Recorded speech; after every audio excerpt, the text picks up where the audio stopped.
Amin. Haleluya. Saudara dikasih dalam Tuhan, mari kita ambil Alkitab kita pagi hari ini di rumah kita masing-masing. Ya saudara, kita percaya pagi hari ini menjadi pagi berkat, minggu ini menjadi minggu mujizat. Ketik di kolom komentar, hari ini aku akan mengalami berkat Tuhan. Ayo. Ya kan? Ketik di kolom komentar, pagi ini aku menerima berkat Tuhan sesuai dengan firman-Nya.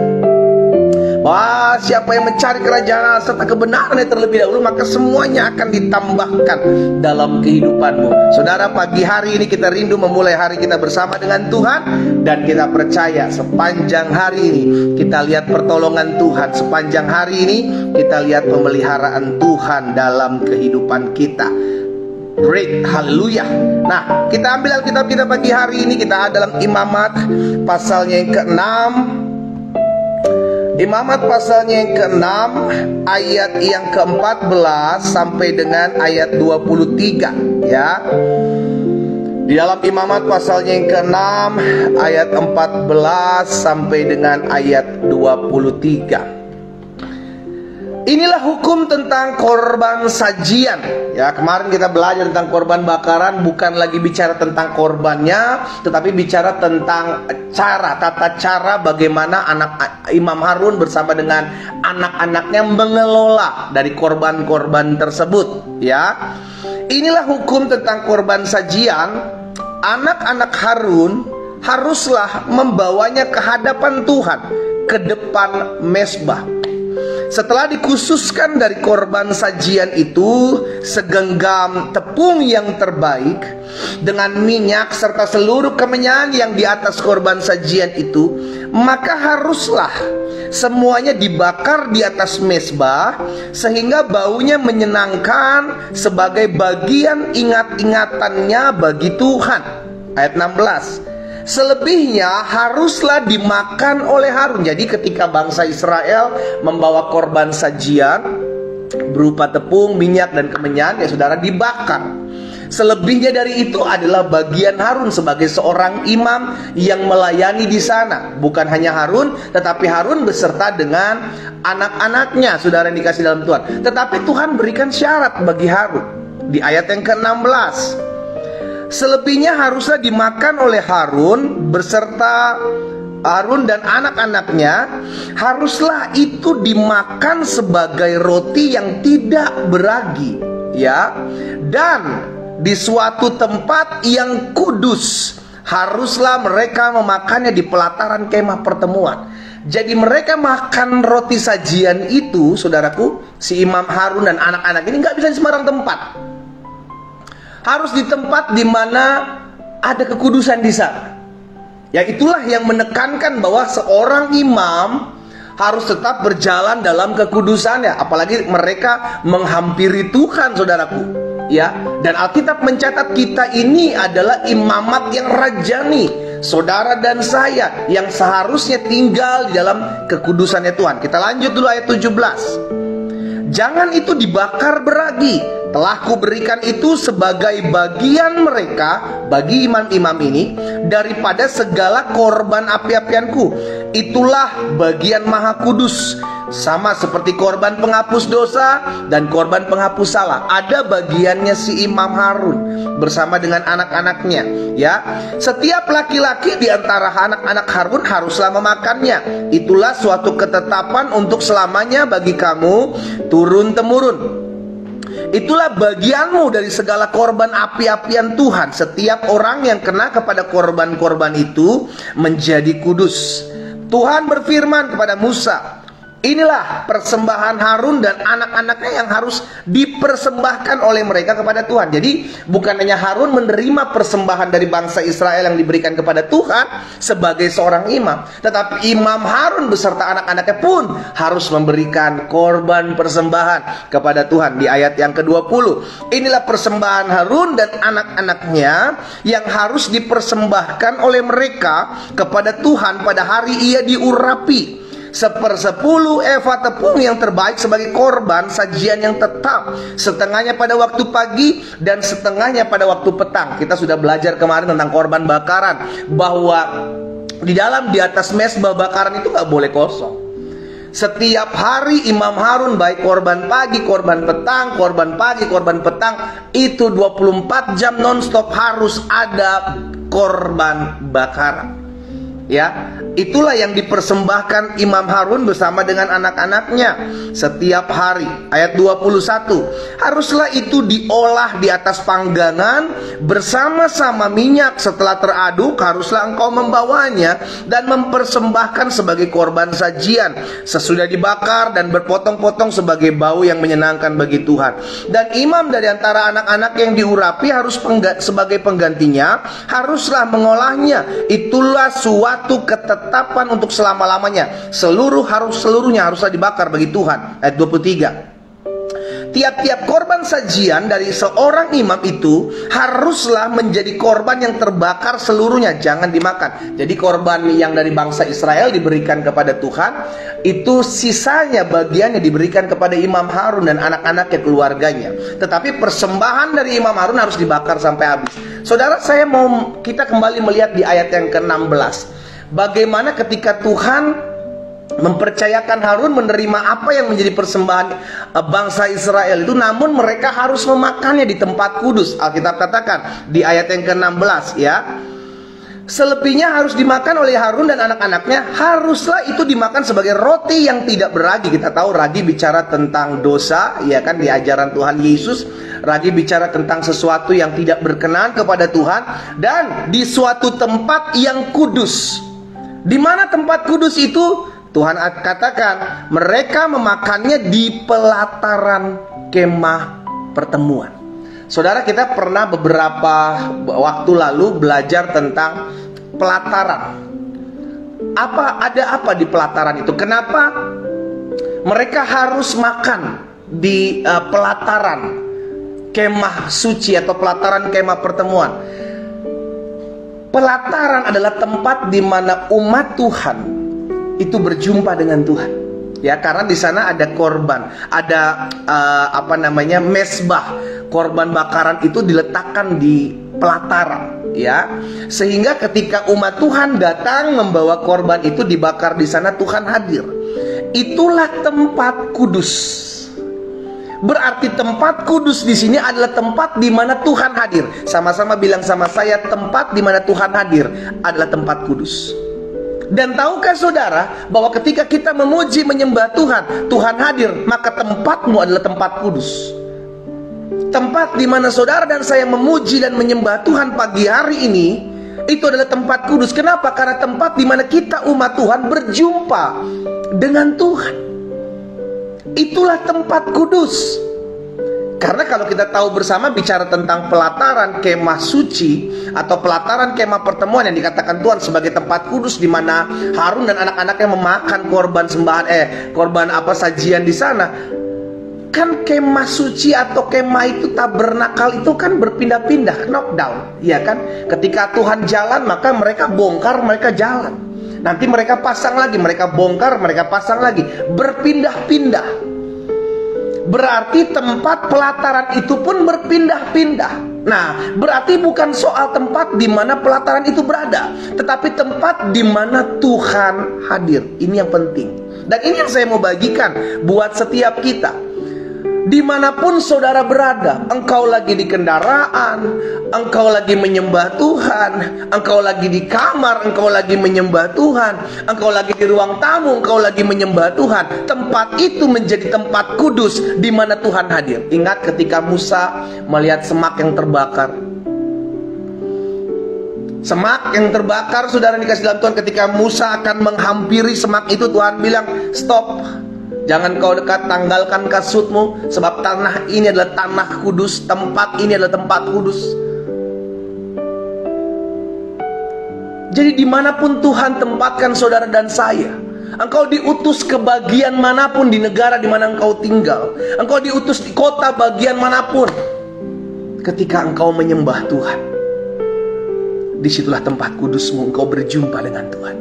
Gak peduli kata orang tempat itu tempat susah, gak peduli kata orang tempat itu tempat kering, tempat basah, tempat lembab. Kalau engkau memuji menyembah Tuhan di tempat itu, maka tempat itu menjadi tempat kudus di mana Tuhan hadir.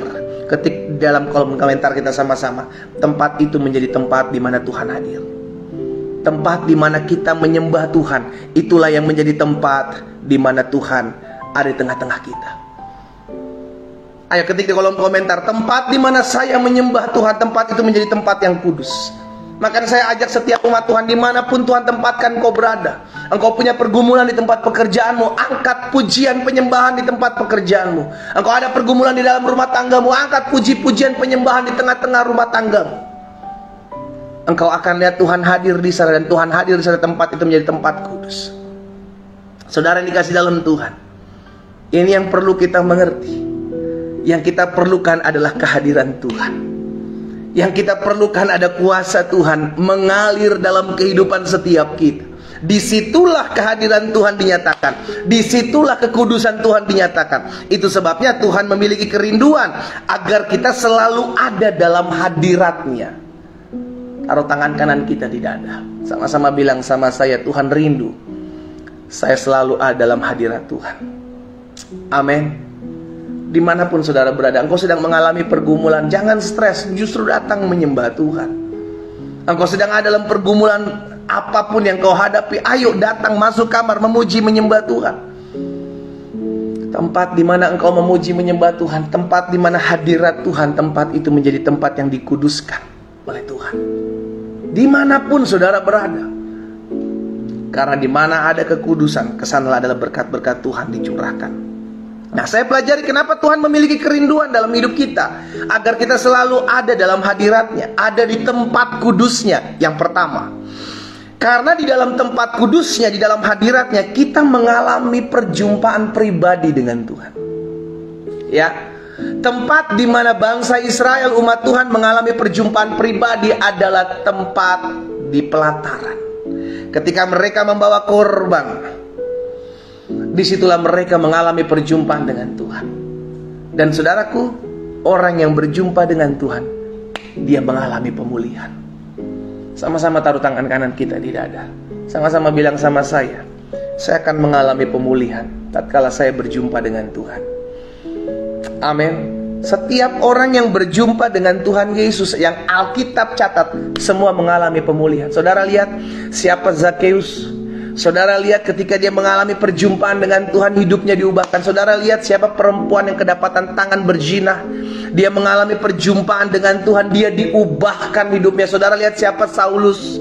Saulus mengalami perjumpaan dengan Yesus dalam perjalanan menganiaya orang-orang anak-anak Tuhan. Di situ dia mengalami perubahan. Saudara lihat siapa Bartimeus, seorang buta, pengemis buta, ketika mengalami perjumpaan dengan Yesus, di situ dia diubahkan. Saudara lihat siapa perempuan pendarahan, 12 tahun pendarahan, mengalami perjumpaan dengan Yesus, hidupnya diubahkan. Seorang lumpuh yang 38 tahun tidak bisa berjalan, mengalami perjumpaan dengan Yesus, hidupnya diubahkan. Kurang apa lagi catatan Alkitab? Orang yang mengalami perjumpaan dengan Yesus mengalami perubahan. Orang yang mengalami perjumpaan dengan Yesus mengalami pemulihan. Engkau mau melihat rumah tanggamu dipulihkan, izinkan hidupmu mengalami perjumpaan dengan Yesus. Engkau mau mengalami kesembuhan, izinkan hidupmu mengalami perjumpaan dengan Yesus. Caranya bagaimana? Menyembah. Karena di tempat di mana engkau menyembah Tuhan, tempat itu menjadi tempat yang kudus. Dan ketika hadiratnya turun melingkupi hidupmu, kau akan mengalami perjumpaan dengan Tuhan. Jadi yang pertama, kenapa Tuhan mau kita selalu ada dalam hadiratnya? Kenapa Tuhan mau kita selalu ada di tempat kudusnya? Karena yang pertama, kita akan mengalami perjumpaan pribadi dengannya. Itu yang Tuhan mau. Ketika kita mengalami perjumpaan pribadi, oh haleluya, ada pemulihan. Yang terpenting adalah perjumpaan ini. Yang terpenting adalah perjumpaan ini. Karena ini kerinduan Tuhan agar umatnya datang kepadanya. Karena Tuhan tahu ketika umat Tuhan datang kepadanya, disitulah Tuhan memberkati, memulihkan hidupnya. Ayo sama-sama dimanapun kita berada, saudara dikasih dalam Tuhan, alami hadirat Tuhan. Nikmati penyembahan, datang memuji, menyembah Tuhan dimanapun kau berada. Itu sebabnya dalam doa pagi online ini saya rindu memuji, menyembah Tuhan, mengajak setiap umat Tuhan terlebih dahulu. Sebelum kita merenungkan firman Tuhan, sebelum kita berdoa, kita menyembah dulu. Kita memulai hari-hari kita bersama dengan hadirat Tuhan. Kita memulai hari-hari kita bersama pribadi Tuhan, bersama dengan kuasa yang melingkupi kita. Ya, yang kedua, kenapa Tuhan memiliki kerinduan agar kita ada dalam tempat kudusnya, di hadiratnya. Yang kedua, karena di dalam tempat kudusnya, dalam hadiratnya, kita mendapatkan kekuatan yang baru. Ada banyak anak-anak Tuhan lemah ketika diperhadapkan dengan badai, ketika diperhadapkan dengan masalah dan berkata, pendeta saya capek, pendeta saya jenuh, pendeta saya lelah ngadepin suami saya lelah ngadepin istri saya capek ngadepin mertua saya. Kenapa? Karena engkau tidak tinggal dalam hadirat Tuhan. Alkitab katakan dalam Yesaya 40 ayat 31. Yesaya 40 ayat 31 firman Tuhan bilang begini, tetapi orang-orang yang menanti-nantikan Tuhan, ia mendapatkan kekuatan baru. Sama-sama bilang sama saya mendapat kekuatan baru. Ketik di kolom komentar, dekat dengan Tuhan, saya dapat kekuatan baru. Ayo, ketik di kolom komentar, dekat dengan Tuhan, saya mendapat kekuatan yang baru. Sama seperti handphone, kita perlu di-charge tatkala baterai sudah mulai menipis. Kehidupan rohani kita, iman kita, pengharapan kita pun harus di-charge dengan engkau dekat dengan Tuhan. Disitulah engkau akan temukan bagaimana Tuhan memberikan engkau kekuatan. Itu sebabnya Tuhan Yesus membuka tangannya, saudara, dan berkata, mari kepadaku, hai kamu yang letih lesu dan berbeban berat, aku akan beri kelegaan kepadamu.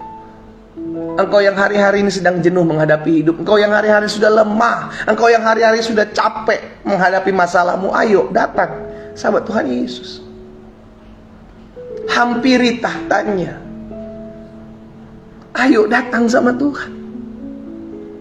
Orang yang datang kepada Tuhan tidak akan pernah dibuang. Orang yang datang kepada Tuhan tidak akan pernah dibiarkan.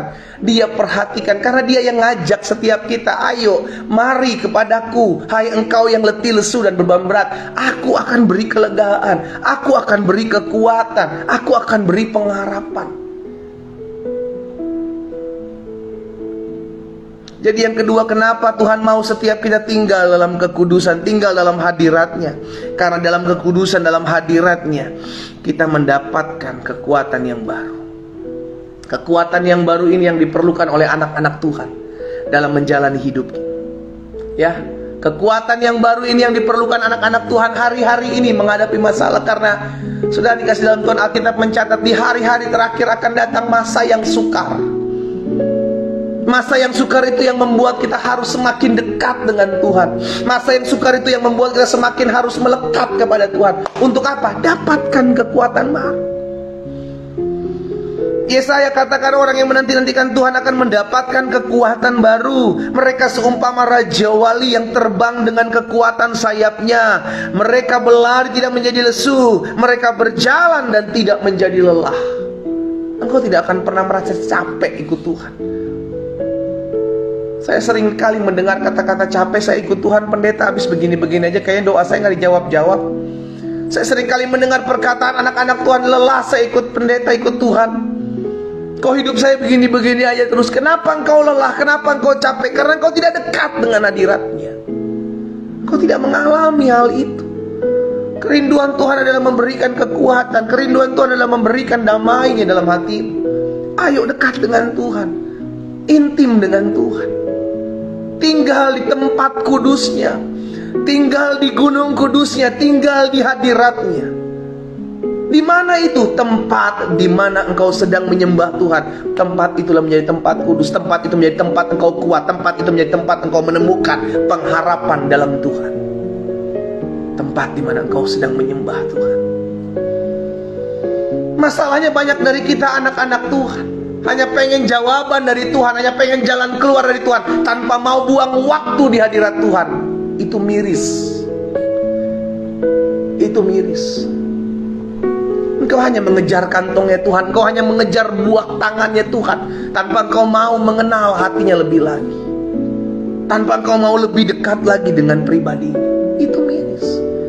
Terlalu mudah untuk Tuhan pulihkan ekonomimu, saudaraku.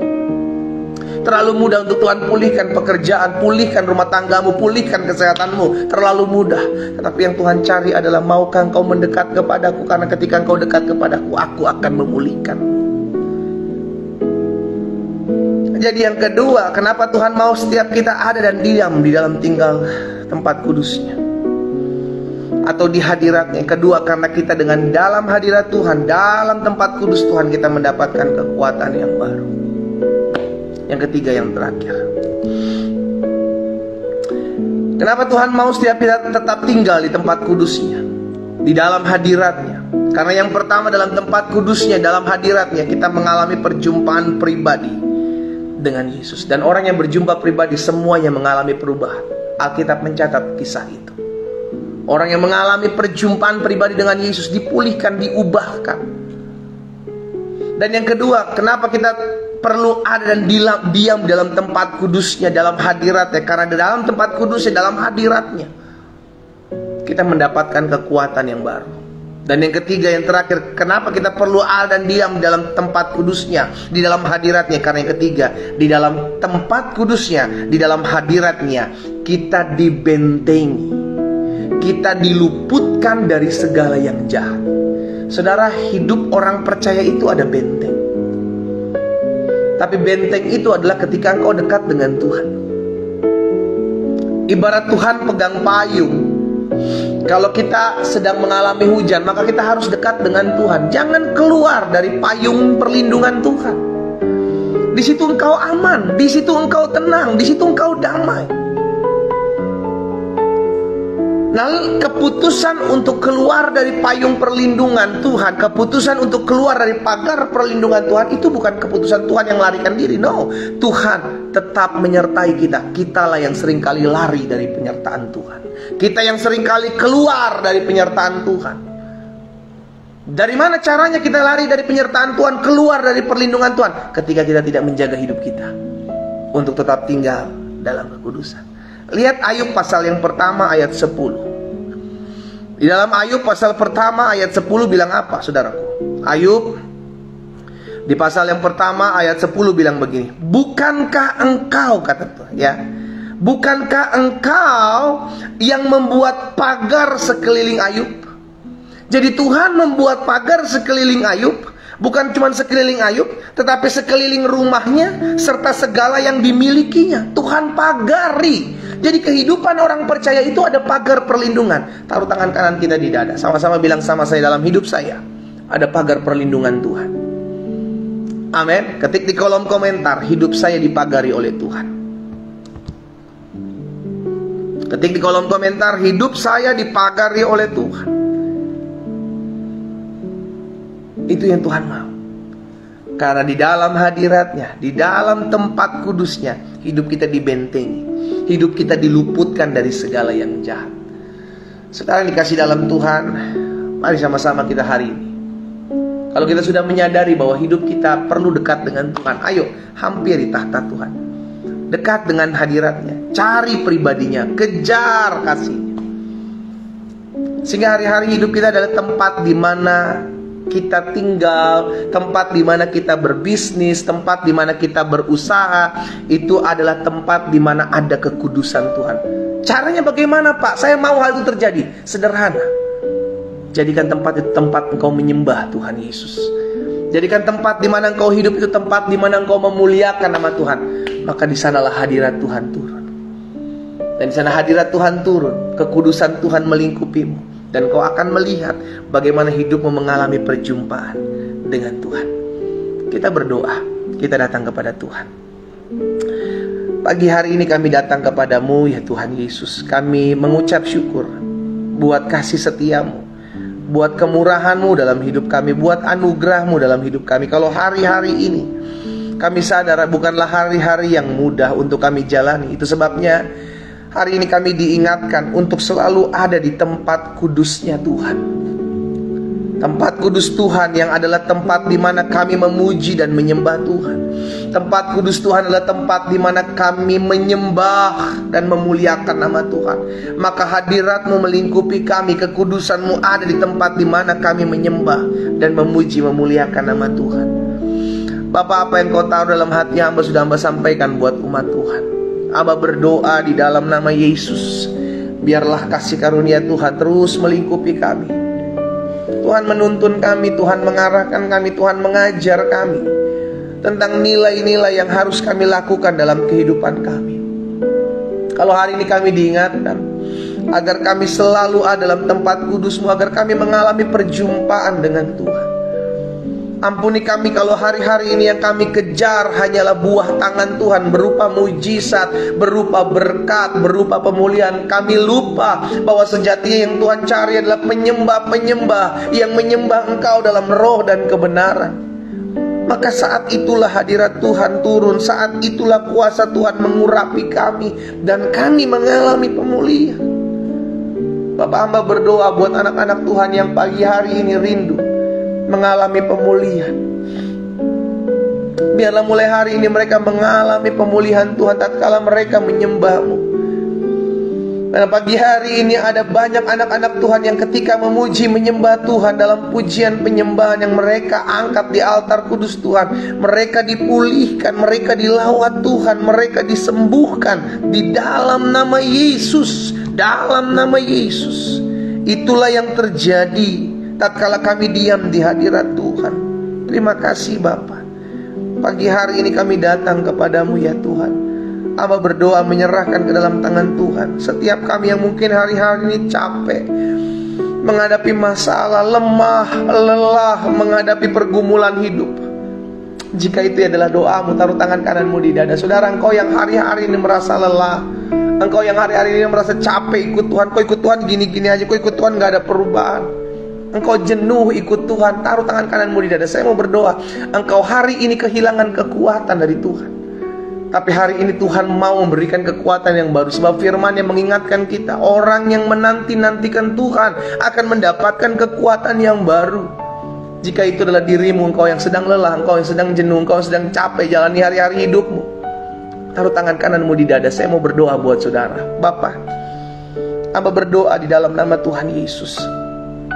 Kalau ada anak-anak Tuhan yang hari-hari ini merasa jenuh, merasa capek, ngadapin pergumulan hidup, merasa lelah menjalani hari-hari hidupnya, dan mereka mau untuk mendapatkan kekuatan baru, mereka rindu untuk mendapatkan pengharapannya kembali, dan mereka mau mengambil keputusan untuk dekat dalam hadirat Tuhan, dan mereka meletakkan tangan kanan mereka di dada. Pagi hari ini hamba berdoa dalam nama Yesus, Tuhan jamah, Tuhan jamah, sehingga setiap mereka yang hari-hari ini capek, lelah ikut Tuhan, mengalami kelelahan, mengalami kejenuhan, dipuaskan dalam nama Yesus, diberikan kekuatan dalam nama Yesus, sehingga pagi hari ini adalah pagi di mana kami semua anak-anak Tuhan mengalami perjumpaan dengan Allah di dalam nama Yesus Kristus Tuhan. Terima kasih Bapa, terima kasih Tuhan Yesus. Kasih-Mu, kuasa-Mu mengurapi setiap kami di dalam nama Tuhan Yesus. Beri penghiburan, beri kekuatan, beri pengharapan ya Allah, buat setiap anak-anak Tuhan yang hari-hari lelah, jenuh, capek menghadapi hari-hari hidup mereka di dalam nama Yesus Tuhan. Terima kasih Bapa. Pagi hari ini hamba juga berdoa menyerahkan ke dalam tangan Tuhan. Biarlah mereka tetap terus ada dalam perlindungan Tuhan, mereka tetap terus ada dalam pagar penyertaan Tuhan, karena kami percaya orang-orang yang hidup dalam hadirat Tuhan, orang-orang yang hidup dalam anugerah Tuhan, orang-orang yang hidup dalam pujian penyembahan kepada Tuhan, maka ada hadirat Tuhan, maka ada pagar perlindungan Tuhan, ada penyertaan benteng Tuhan mengelilingi setiap orang percaya dan meluputkan dari segala yang jahat di dalam nama Tuhan Yesus. Terima kasih Bapa yang baik. Terima kasih Tuhan Yesus. Kami percaya pagi ini menjadi pagi di mana kami mengalami perjumpaan dengan Tuhan. Bapak hamba berdoa menyerahkan setiap rumah tangga dari anak-anak Tuhan dimanapun mereka berada. Rumah tangga mereka dijaga Tuhan, diberkati Tuhan. Kalau ada suami-suami yang hari-hari sedang jauh dari Tuhan, istri-istri yang belum dipulihkan, hari ini hamba berdoa mengucapkan berkat di dalam nama Yesus. Biarlah anugerah Tuhan ada dalam hidup mereka, sehingga rumah tangga mereka dipulihkan, mereka mengalami perjumpaan pribadi dengan Tuhan. Hati suami-suami diubahkan dalam nama Yesus, hati istri-istri diubahkan dalam nama Yesus. Mereka mengalami perjumpaan dengan Tuhan Yesus, sehingga rumah tangga mereka dipulihkan demi nama Yesus Kristus Tuhan. Berkati pasangan suami istri yang sedang mengalami goncangan ini Tuhan, sehingga rumah tangga mereka dipulihkan. Terjadi lawatan Tuhan pagi hari ini. Istri-istri, suami-suami saling mengasihi, saling mencintai, saling menghargai, saling melengkapi di dalam nama Yesus Tuhan. Terima kasih Bapa. Hamba menyerahkan umat-Mu satu persatu ke dalam tangan Tuhan. Hamba berdoa kalau ada yang sakit pagi hari ini, kami percaya ketika kami menyembah-Mu, ya Tuhan Yesus, hadirat-Mu itulah yang menyembuhkan setiap kami yang sakit di dalam nama Yesus Tuhan. Terima kasih Tuhan, kami percaya ada kesembuhan terjadi pagi hari ini. Kami percaya ada mujizat Allah terjadi pagi hari ini. Kami terima dalam nama Yesus. Terima kasih Bapak. Hamba juga berdoa pagi hari ini buat setiap anak-anak Tuhan dalam usaha, dalam pekerjaan, dalam bisnis mereka. Biarlah mereka boleh mengadakan pujian penyembahan di tempat di mana mereka berusaha, bekerja, berbisnis di dalam nama Yesus, sehingga tempat itu menjadi tempat yang kudus, tempat itu menjadi tempat di mana ada hadirat Tuhan, dan tempat itu menjadi tempat yang diurapi Tuhan di dalam nama Yesus Tuhan. Terima kasih Bapak. Hamba menyerahkan umat-Mu satu persatu ke dalam tangan Tuhan. Berkat, anugerah, kasih setia, pengurapan Tuhan ada bagi mereka. Hamba berdoa ya Tuhan, di dalam nama Yesus, biarlah Tuhan juga yang memberkati setiap anak-anak Tuhan yang mungkin hari-hari sedang mencari pekerjaan. Biar Tuhan buka jalan di dalam nama Yesus. Mereka menemukan pekerjaan yang berasal daripada Tuhan oleh karena campur tangan Tuhan. Mereka diberikan semangat untuk bekerja giat di dalam nama Yesus Tuhan. Memberkati setiap orang-orang muda dimanapun mereka berada pagi hari ini. Baik mereka yang bergabung melalui Instagram, mereka yang bergabung melalui TikTok Live, mereka yang bergabung melalui Facebook Live, mereka yang bergabung melalui Zoom. Hamba berdoa buat orang-orang muda ini ya Bapa, dalam nama Yesus. Generasi-generasi mereka, orang-orang muda adalah generasi-generasi yang takut akan Tuhan. Dan hamba ucapkan berkat demi nama Tuhan Yesus. Kuasa Tuhan turun mengalir dalam kehidupan mereka, sehingga orang-orang muda ini menjadi orang-orang muda yang radikal, memuliakan nama Tuhan Yesus. Dijauhkan mereka dari setiap pergaulan yang buruk, dijauhkan mereka dari setiap pergaulan-pergaulan tidak berkenan kepada Tuhan, dalam nama Yesus Tuhan.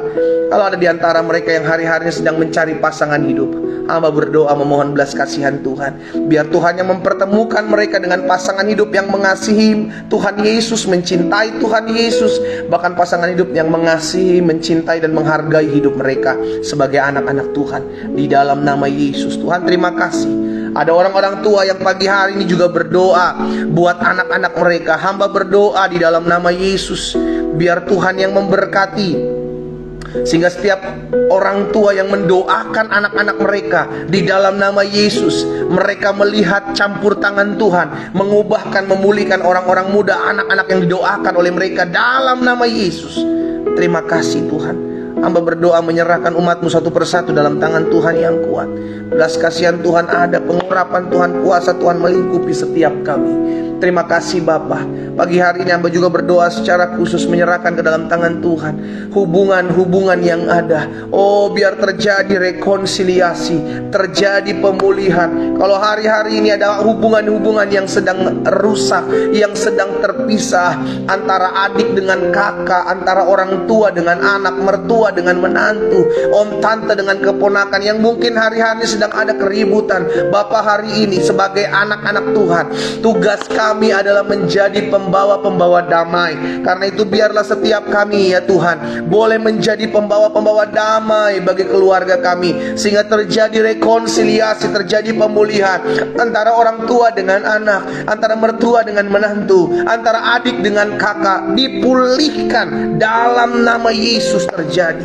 Terima kasih Bapa. Hamba percaya kuasa Tuhan dinyatakan, mujizat Tuhan digenapi. Terpujilah nama-Mu ya Tuhan. Pagi hari ini hamba berdoa melepaskan berkat buat setiap rumah tangga, suami istri yang hari-hari ini berdoa agar mereka diizinkan Tuhan mengalami kuasa di dalam mereka, boleh mendapati keturunan-keturunan ilahi dalam rumah tangga mereka. Hamba berdoa di dalam nama Yesus, hamba percaya anak-anak, keturunan-keturunan adalah anugerah Tuhan. Itu sebabnya hamba memohon belas kasihan Tuhan bagi rumah tangga, bagi pasangan suami istri yang hari-hari ini merindukan hadirnya keturunan dalam rumah tangga mereka. Dalam nama Yesus, Tuhan campur tangan, Tuhan buat mujizat, sehingga mereka melihat kuasa Allah digenapi dan mereka bersaksi memuliakan nama-Mu ya Tuhan. Di dalam nama Yesus, kami teringat kota di mana kami tinggal. Tuhan berkati kota kami agar kota kami aman, kota kami damai, kota kami tentram. Bahkan dijauhkan kota di mana kami tinggal dari mara bahaya, dari bencana alam. Kami tolak dalam nama Yesus Tuhan. Ada perlindungan pagar Tuhan atas kota kami. Berkati bangsa kami Tuhan. Indonesia selamatkan. Kami berdoa sehingga Indonesia dalam pemulihan Tuhan. Kami berdoa ya Tuhan buat oknum-oknum intoleran yang ada di bangsa kami, yang membuat anak-anak Tuhan sulit beribadah. Hari ini kami sepakat doakan oknum-oknum intoleran yang ada di bangsa kami. Dalam nama Yesus Kristus Tuhan, jamah ya Tuhan, jamah, sehingga ada Saulus yang mengalami pemulihan sama seperti Paulus, dilawat dan dipakai Tuhan. Di dalam nama Tuhan Yesus, terima kasih Bapa. Kami percaya ada kuasa Allah dijatakan atas bangsa kami. Berkati juga Bapak Presiden, Wakil Presiden, jajaran Menteri, MPR, DPR RI, DPR tingkat 1, DPR tingkat 2. Bahkan kami berdoa buat Panglima TNI, Kapolri beserta jajarannya, seluruh Bupati, Wali Kota, seluruh Gubernur, bahkan Camat, Lurah, RT RW atas bangsa kami. Berkati mereka ya Bapak, sehingga mereka mengambil keputusan yang bijaksana, yang takut akan Tuhan ada dalam hati dan hidup mereka. Bahkan secara khusus kami berdoa rencana 2024 akan ada pemilihan umum. Tuhan berkati sehingga semua berjalan dengan baik, berjalan dengan aman, berjalan dengan damai, kondusif di dalam nama Yesus. Bahkan Tuhan memberkati mereka yang bekerja, baik KPU, KPUD, Bawaslu daerah, diberikan hikmat, roh takut akan Tuhan.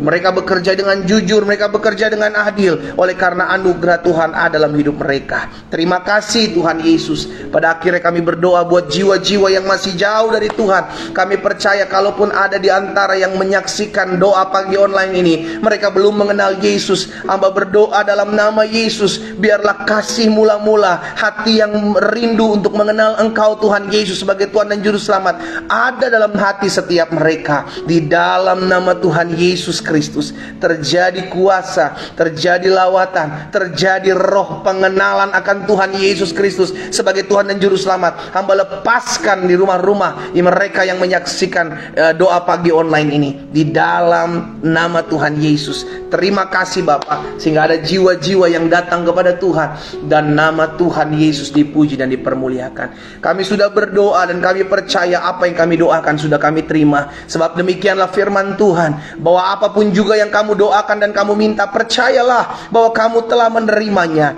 maka hal itu akan diberikan kepadamu. Kami imani terjadi dalam nama Yesus. Apa yang kami doakan kami terima di dalam nama Tuhan Yesus Kristus. Kami berdoa, sama-sama kita katakan amin. Haleluya. Saudara yang dikasih dalam Tuhan, doa pagi online kita Jumat tanggal 14 Juli selesai. Dan nanti malam secara khusus saya akan tiadakan ya untuk Jumat ini, karena saya ada pelayanan di luar. Jadi saya tiadakan ibadah Jumat hari ini. Seharusnya ada ibadah breakthrough prayer, tapi ditiadakan untuk Jumat ini. Dan hari Senin juga hari Selasa saya izin untuk pergi keluar kota. Bapak Ibu Saudara dikasih dalam Tuhan. Jadi doa pagi online untuk hari Senin dan hari Selasa ditiadakan. Kita akan adakan kembali di hari Rabu, karena saya harus ada pelayanan di luar kota ya. Bantu dalam doa sehingga kita saling mendoakan satu dengan yang lain, kita saling support satu dengan yang lain. Saudara yang dikasih dalam Tuhan, karena kita percaya doa orang benar bila dengan yakin didoakan sangat besar kuasanya. Doa saya menyertai kita semua. Selamat pagi, selamat berakhir pekan, dan Tuhan Yesus memberkati. Shalom, shalom.